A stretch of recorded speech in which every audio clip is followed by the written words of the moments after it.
Welcome back, Tinkerers. Today's video is part 2 to my After Effects Basics tutorial. I will be using the same animation we made from part 1 to demonstrate a mask.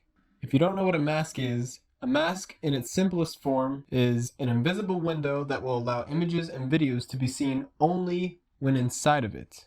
Just to recap, here is what we created in part 1. We made shapes in Illustrator and moved each separate layers, the F, the O, the R, the G, and the E, and the, into After Effects, where we began to animate them like this. This tutorial will show us how to create a mask around the perimeter of the black background shape so that the letters only appear within the black shape. First, we will import our exported.avi file into After Effects and move it over to our timeline. I used the same After Effects file from part 1, but you may create a new file so long as you use the same sequence settings from part 1. Next, click on the layer that contains the animation and select the pen tool.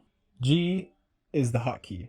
Make sure you select the Tool Creates Mask option. It has a checkerboard. Then you will begin to draw the points around the black shape. Try to be as accurate as possible, allowing the mask line to sit directly outside the shape. You can zoom in using Command plus or Control plus. Finally, close the mask shape by clicking on the first point that you made. Now that you have finished creating the mask, don't forget to save and press home on your keyboard to bring the marker back to the beginning and hit space to play. You'll be able to see if you need to make any adjustments to your mask. And just like in part 1, you will go to File, Export, Add to Render Queue, and click on Lossless and change your channel settings to RGB plus alpha for that transparent background.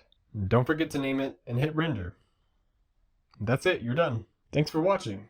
Let me know if you have any questions in the comment section. See you next time.